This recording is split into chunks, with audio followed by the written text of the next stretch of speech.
Can you feel it? There's something new. It's fresh and clean. Arriving for the first time, you can make this place your own.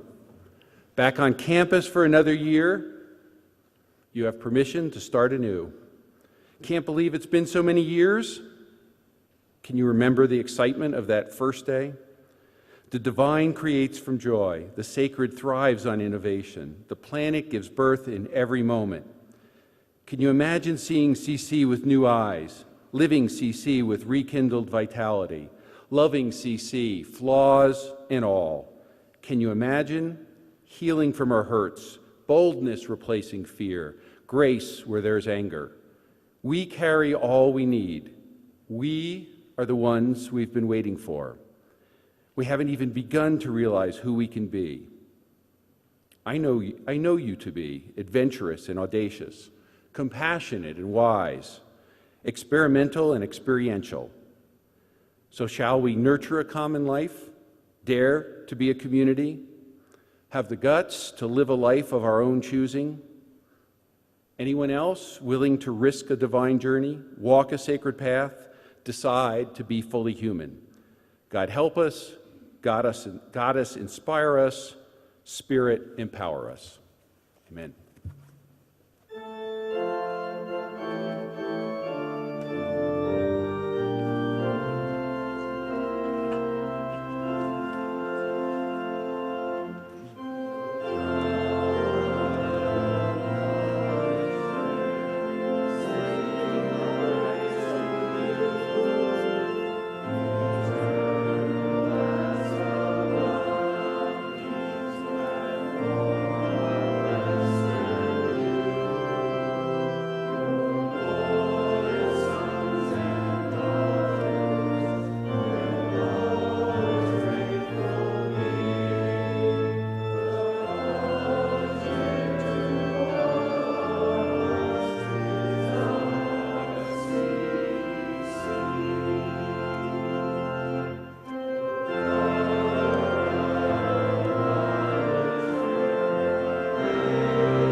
Seated.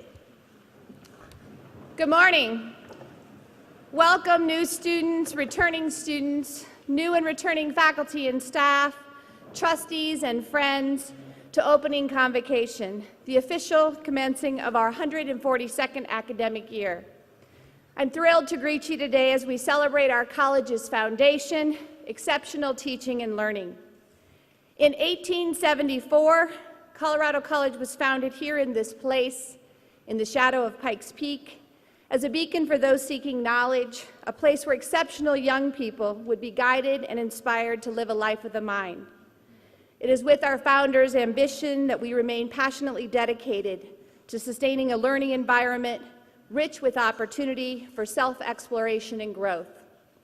For our new students, you're joining a community that encourage you to think as boldly as our founders and the generations since. For all of us returning, today we convene and recommit to those founding aspirations. In this year ahead, think deeply and differently, go beyond your initial thoughts and assertions, blaze a path that questions conventional ideas, and contribute to creating this always new institution, Colorado College. The distinguished alumni that we recognize today: Inger Thompson Brody, class of 1987, Eric Duran, class of 1991, and Doug Prey, class of 1983, have used their Colorado College educations to make a difference in this world. I hope you'll take a moment to read about their impact and imagine how you might follow in their footsteps. It's now my pleasure to introduce the 2015-16 Student Body President, Jacob Walden. Jake, a senior from Larkspur, Colorado, is majoring in political science with a minor in philosophy. In his 3 years at CC, Jake has contributed a great deal to our community from a variety of roles and positions. Importantly, he's a thoughtful and articulate advocate for student interest, always looking for what is best for Colorado College. And I'm looking forward to working with him this year. Please join me in welcoming Jake Walden.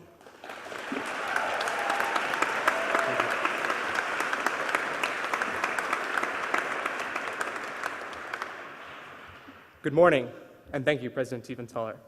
I'm honored to welcome you all again to CC's opening convocation, beginning our great tradition as a Universitas, a community devoted to liberal learning.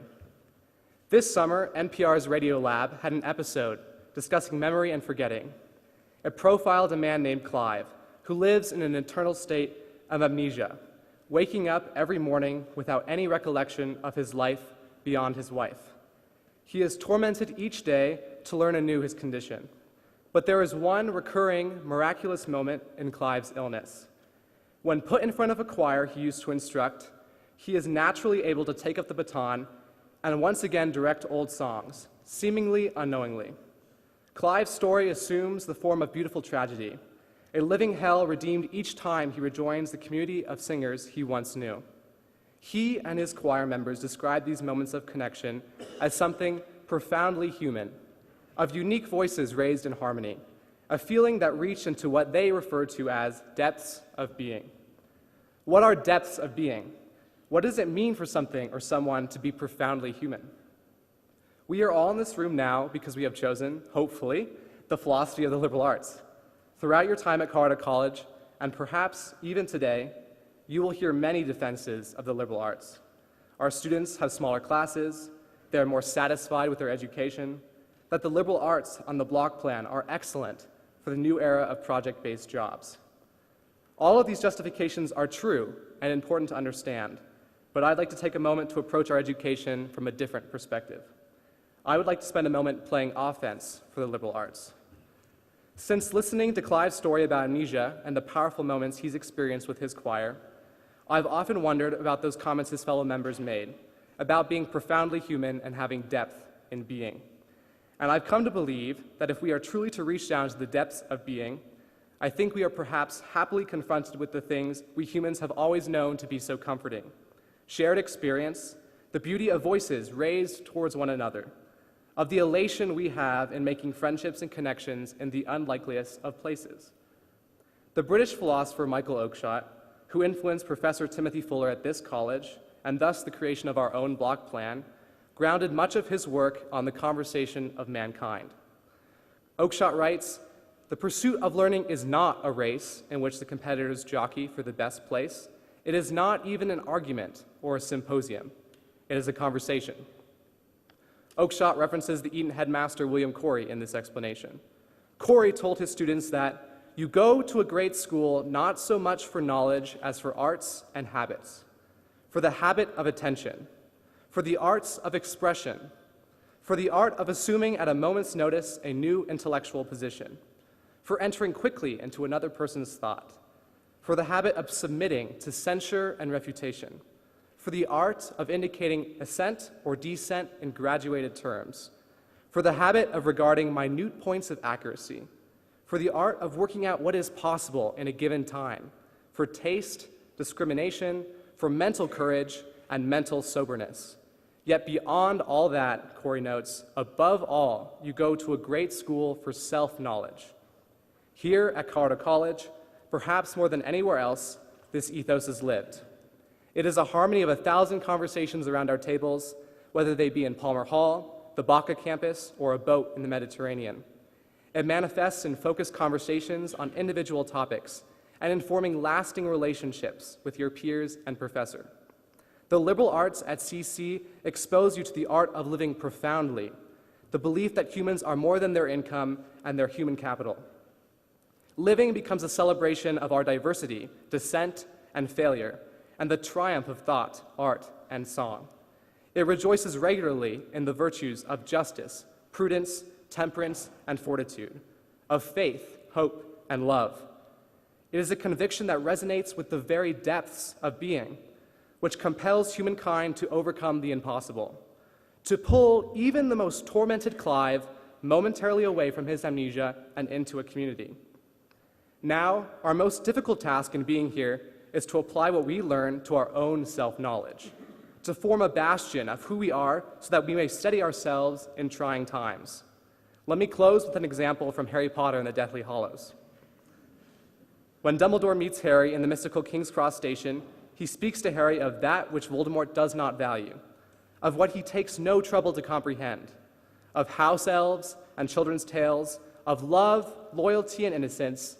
Voldemort knows and understands nothing, that they all have a power beyond his own, a power beyond the reach of any magic, is the truth he has never grasped.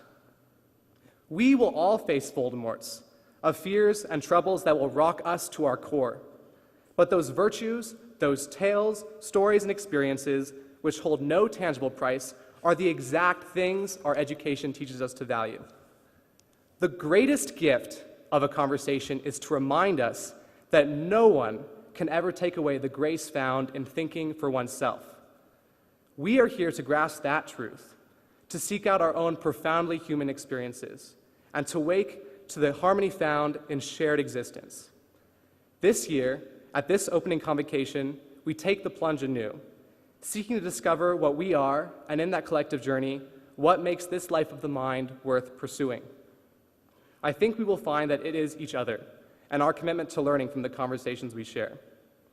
With that in mind, let us commit ourselves this year to the pursuit of Clive-like joy, of living dependently, awakening each day bewildered, unburdened, and enchanted with our own community. Thank you.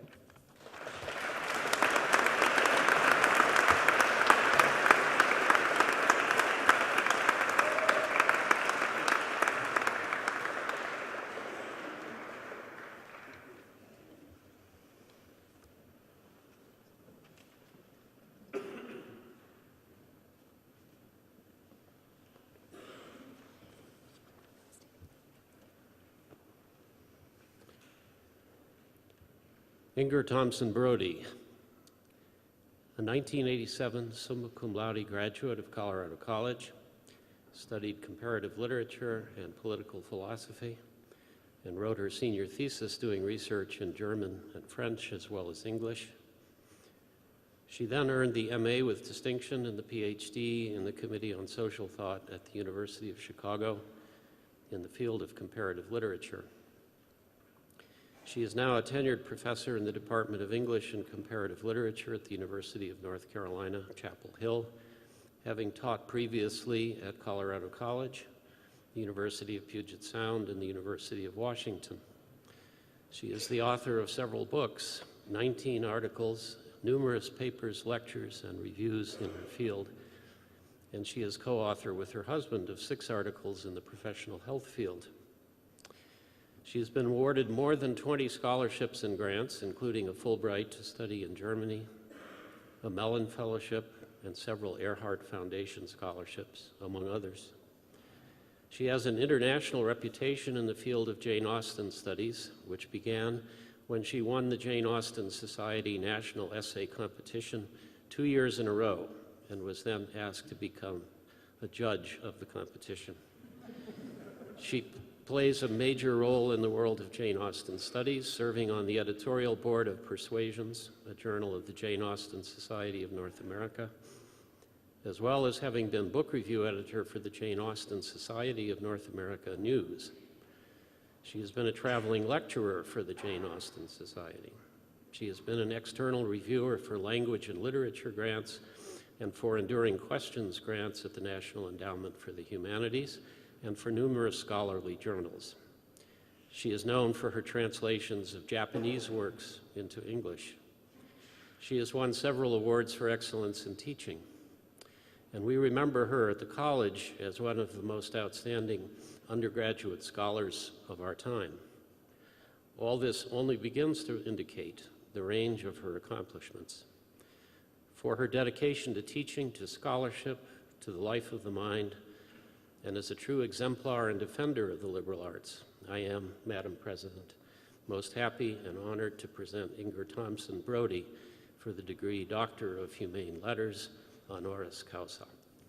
By action of a joint committee of faculty and trustees, and by virtue of the authority vested in me, I confer upon you, Inger Thompson Brody, the degree Doctor of Humane Letters, honoris causa, and admit you to all rights and responsibilities pertaining to this degree. As a token of this honor, I ask that you be vested with the hood appropriate to the degree, and I present you with this diploma.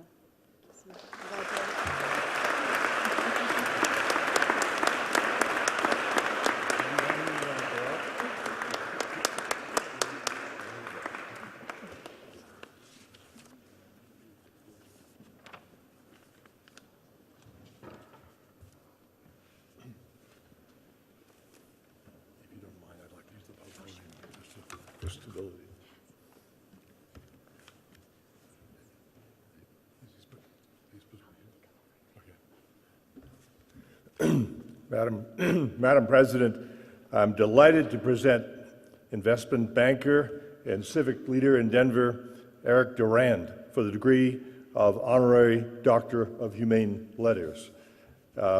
It's a great honor to say a few words about one of my favorite students at Colorado College.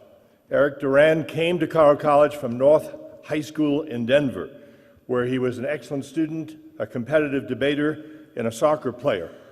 He came from a rough, low-income neighborhood where as many of his friends and neighbors were more likely to go to jail or prison than they were likely to go to college. In fact, at first, I joked to Eric earlier, we thought maybe he was in the witness protection program when he first came, but that's not true at all. A high school debate coach of Eric's bought him his first suit and sent him to debate camp, and that made a huge difference in his life. Coming to Colorado College was another great opportunity that Eric took full advantage of. He debated at Colorado College. He was a leader of the Hispanic Student Association. He was a political science major, a Latin American studies minor. He did a semester in Costa Rica, and he was very active on campus. He won a prestigious public affairs fellowship at Princeton's Woodrow Wilson School of Public Affairs for one summer, and later earned a master's degree in international public policy at the University of Pittsburgh.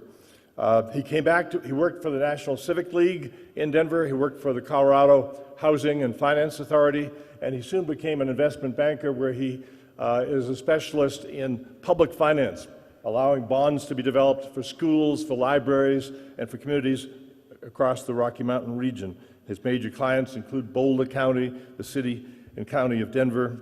In recent years, he's been an investment banker with D.A. Davidson in Denver, and he, together with his wife Susanna, who's here today, they have been major champions and fighters for quality public schools in Denver, Colorado. In addition to that, Eric has been a fighter for libraries in his old neighborhood in West and North Denver.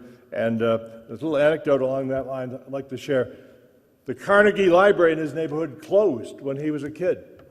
In order to go and have access to books, he had to take the bus downtown to a B. Dalton bookstore, and he would have to he'd spend 3 hours reading books that he could not afford to buy.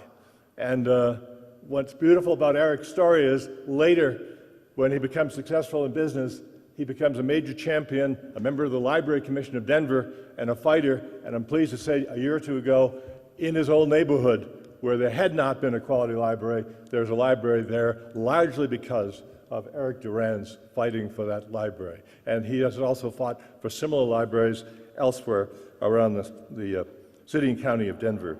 He's become an enormous civic leader, active in politics and public affairs. He's been on the campaign for children in the state, on the League of Charter Schools for the state, and on the Library Commission, as I mentioned. And he is giving back to that old neighborhood where he grew up and now lives just 8 blocks away from where he grew up. 2 anecdotes about Eric as a student. I should have known that he had investment banker talents when, as a freshman, he invited me over to Loomis Basement. He and his roommate had bought, this is pre-internet, pre-iPad era, they had bought a used Pac-Man machine and a gaming machine, and they were renting it out to Loomis Hall residents. And little did I know that 25 years later, these talents from Loomis Basement translated into financial success and financial planning for a whole variety of institutions. They didn't make me pay that day, but I think they made people in Loomis pay. Second story is I had a class that went to Baca, and Eric was in it. And we decided if we worked very hard, we could come back by way of Monarch Ski Pass. And we worked very hard, 2-a-day sessions. And on the Friday in the event, we went to Monarch Ski Pass, and the class was going to go skiing. There was one challenge. Eric Durand, coming from the hood in Denver, had never skied before. And the idea of his going skiing, we either could leave him in the parking lot, or, like his high school teacher who bought him a suit, we decided to buy him a ski pass for the day and also ski rental equipment. And in the event, we made it a class project. Let's get Eric Durand to higher ground today. And we were able to move him to the summit by noon as a class project. And Eric Durand has been summiting ever since. So I'm very proud, Madam President, to present him for his honorary degree.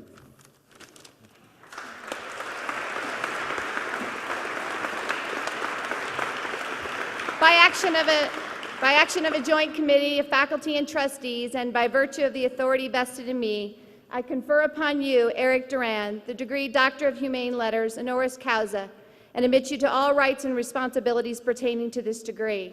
As a token of this honor, I ask that you be vested with the hood appropriate to the degree, and I present you with this diploma. Congratulations.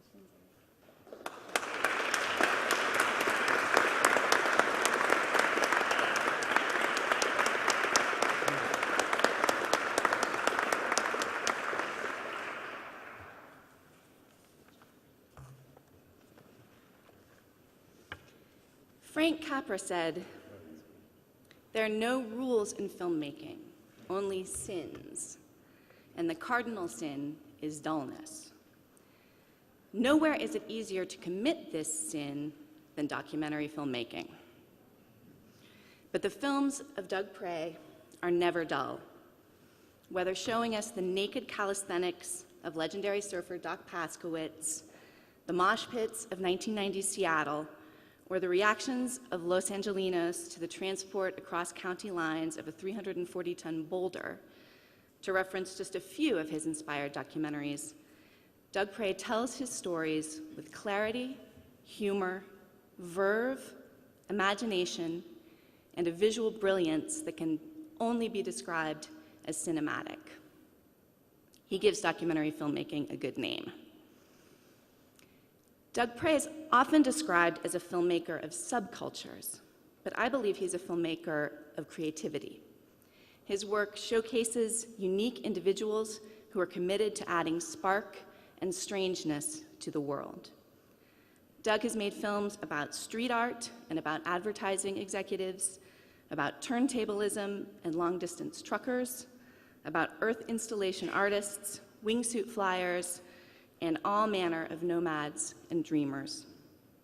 It's worth mentioning that while most filmmakers only direct or only produce, Doug is the full package. He directs, produces, writes, shoots, and edits. Rare versatility in an industry that pushes specialization. And he shares what he does and knows. Doug gave Mark Webb, director of The Amazing Spider-Man, his first film job out of college, and has provided internships, inspiration, and support to numerous Colorado College students and graduates over the years, including when he comes here as a block visitor in documentary filmmaking, whenever we can get him, and consider this an open invitation. Doug Prey was born in Denver and grew up in Madison, Wisconsin. Among many other honors, he has won 2 Emmy Awards and is an invited member of the Academy of Motion Pictures, Arts, and Sciences. More significant than these accolades, however, the results of his work is the work itself and how it has been achieved through Doug's openness and his irresistible and genuine curiosity about the world. I once asked him how he was able to obtain such honest interviews with his film subjects. He told me that the best question to ask in an interview, maybe the only question you needed to ask in an interview, was why? To me, this is as good a distillation as any of what it means to take a liberal arts approach to the study of life. It is with, Madam President, it is with sincere and deep pleasure that I present to you a distinguished artist, generous teacher, mentor and friend, and profound soul, Doug Prey, for the honorary degree of Doctor of Humane Letters, honoris causa. By action of a joint committee of faculty and trustees, and by virtue of the authority vested in me, I confer upon you, Doug Prey, the degree Doctor of Humane Letters, honoris causa, and admit you to all rights and responsibilities pertaining to this degree. As a token of this honor, I ask that you be vested with the hood appropriate to the degree, and I present you with this diploma. Thank you.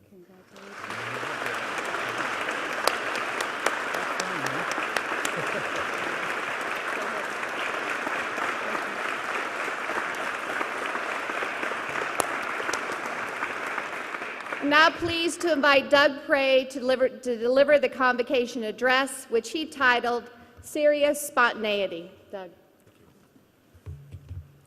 Thank you, Dylan Nelson. Thank you, President Tiefenthaler, and thank you, Colorado College. This is a huge honor for me to receive this degree. I'm going to put it in my refrigerator. Not to eat it later, but just to preserve it, since displaying it publicly won't actually help my standing in the film industry. Along with professional fishing, filmmaking is the only career where nobody ever asks whether or not you have a degree. Like the last fish you caught, they only want to know about the last film you made. How big was it? But I don't fish, and who cares what others think? This means so much to me personally because the 4 years I spent here between 79 and 83 have played such a dynamic and interconnected part of my life ever since I graduated. Don't worry, I'm not a big alumni type booster. I didn't know the words to the song we just sang. I don't play Division I hockey very often, and I don't wear a full head-to-toe tiger costume in my daily life. I'm not going to try to sell you on this place, and it's too late anyway. You're already here. Ha.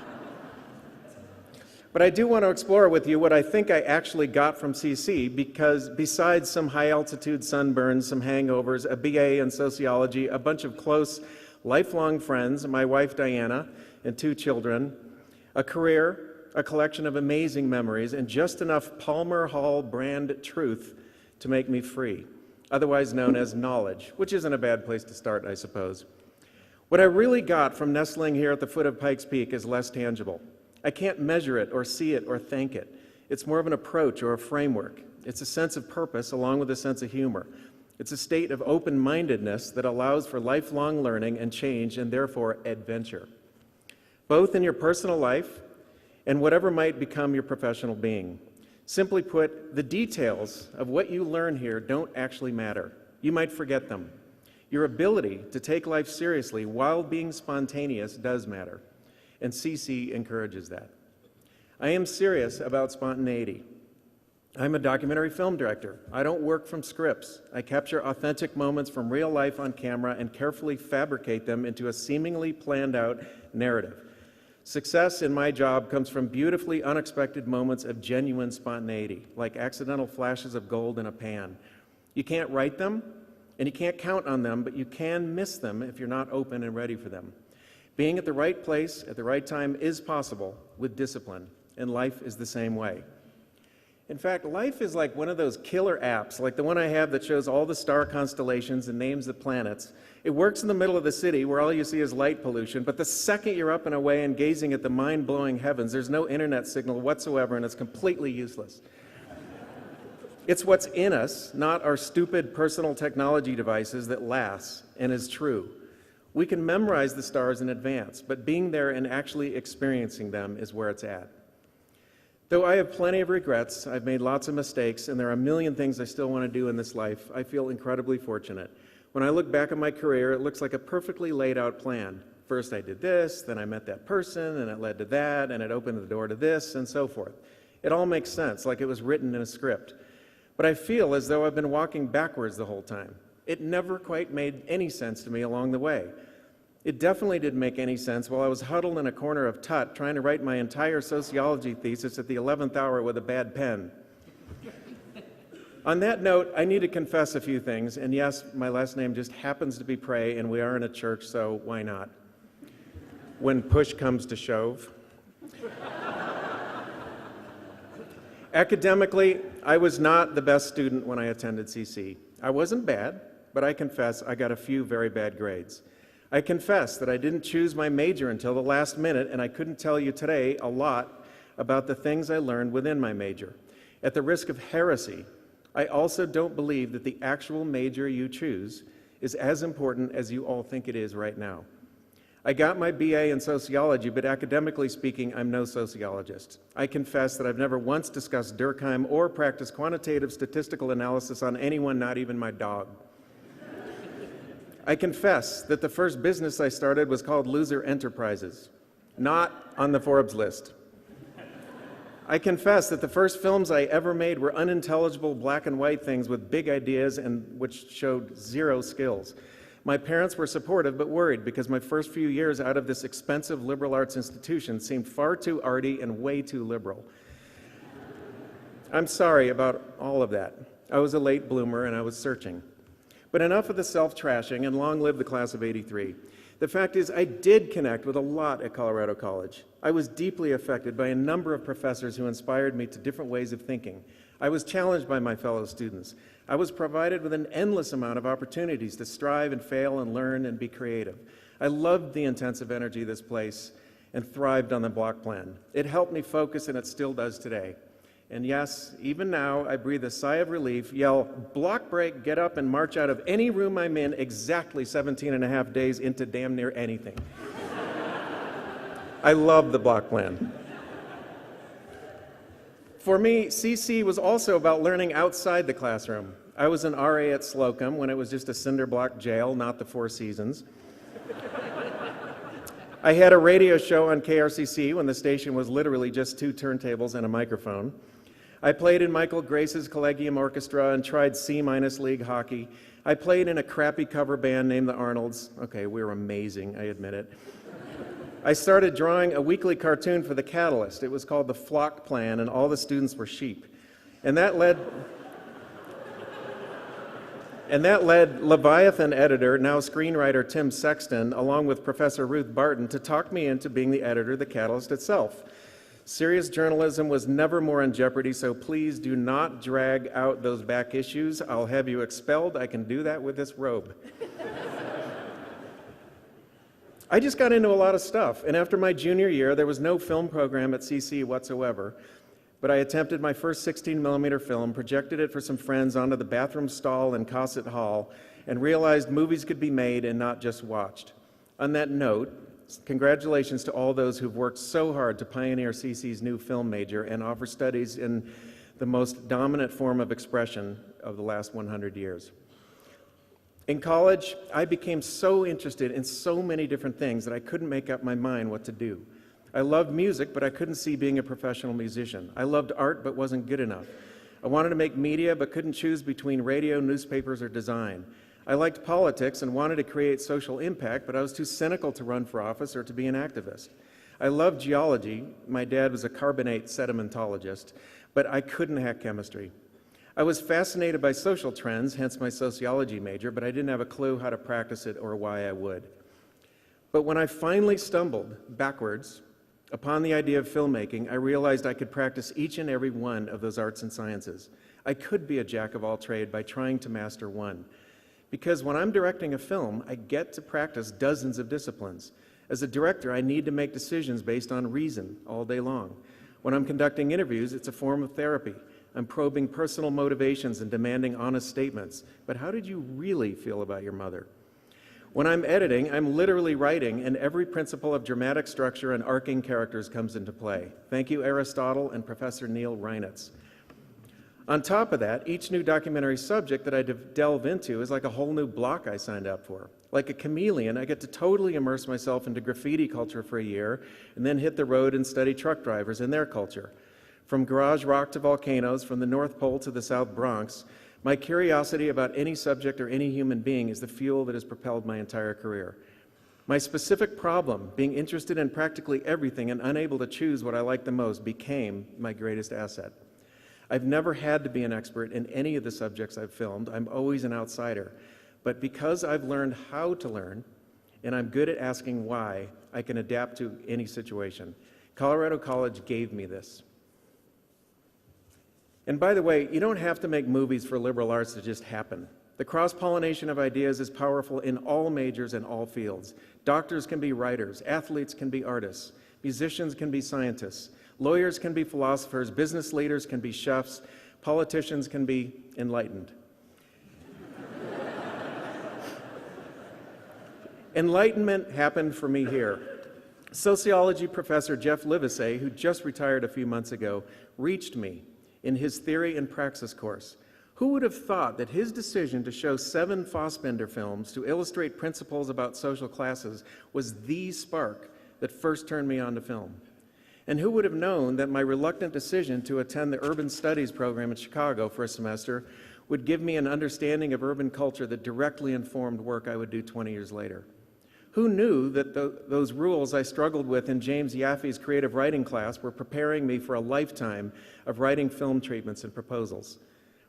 Who could predict that my buddies Jim Sangster and Tad Hutchison would move to Seattle after graduation and form a band that became instrumental to the rise of the Seattle music scene, which later became the subject of my first feature film, Hype, and kickstarted my entire career? And what strange irony that I have always felt inadequate in the study of sociology, yet my entire body of work is, in fact, a form of sociology. The point is that you all have absolutely no idea what you're going to be exposed to during these precious college years that might profoundly affect your life in another 5, 15, or 30 years. Stop worrying about what class you didn't get into. Be open to things that are unlikely for you. Sign up for the one course you least understand. Listen to the music you thought you were supposed to hate. Read the books you fear. Hang out with a different clique once in a while. Talk more, not less, to the professor you're mad at for not understanding you. Do something out of character. Reinvent yourself. You can. You're allowed to do that here. You're free. And there's nothing more precious in all of life. Finally, I'm not suggesting that you become this amorphous blob of gelatinous freedom like some drunken enzyme or whatever. You need goals, and you must do hard work. Lots and lots of hard work, both here in college and even more when you get out. Spontaneity is not a goal in and of itself. Being able to change directions midstream is great, but first you got to be going down the actual river. Because it's only when you do plan things out and have serious goals in mind that you can find great spontaneity in your life by being open-minded to unlikely connections, opportunities, and beautiful left turns along the way, which define you. With a great trail map, you can go off trail and find freedom, but without a map, you're just lost. Another way of putting it, actors can only improvise when they truly understand the story they're in and their character's motivation. I think the best advice I ever got was from a high school teacher whose mantra was, always take your job seriously, never yourself. It was a Dwight Eisenhower quote, but he'd heard it from somebody else too. It's helped me a lot in my filmmaking and in my life. Taking your job seriously doesn't mean being an obedient employee.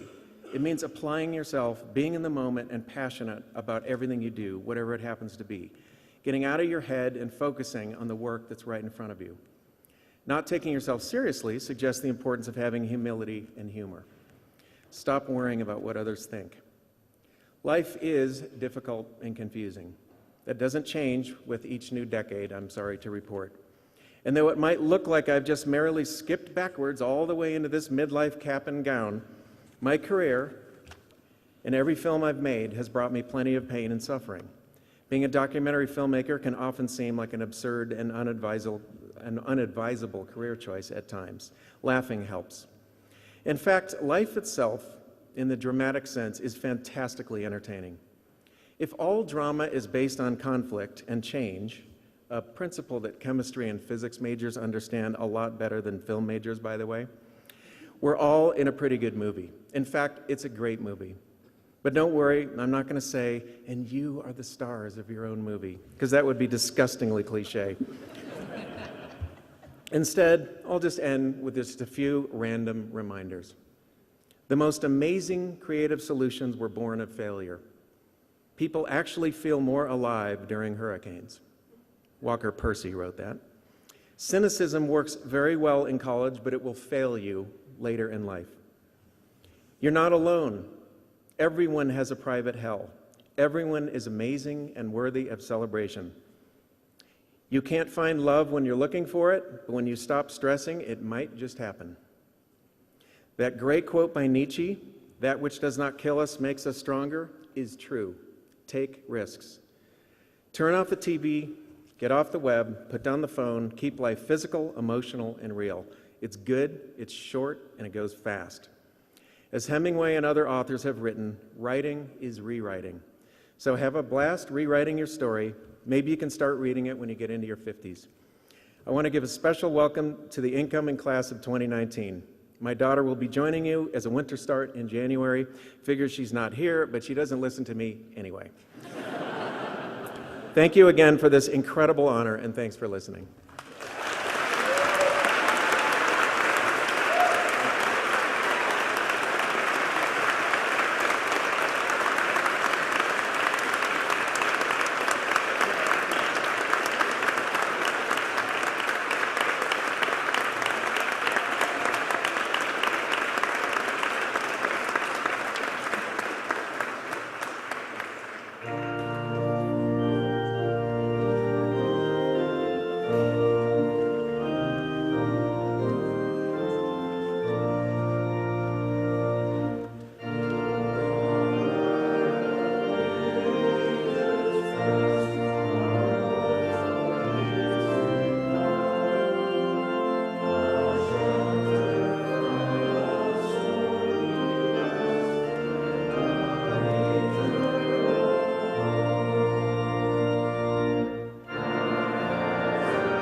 Here we are, time to go. Now is as good a time as any. Here is as fine a place as you will find. Step ahead, walk backwards, be in the flow, major in life. And one more thing, the sacred wouldn't make a bad advisor. Oh-ho.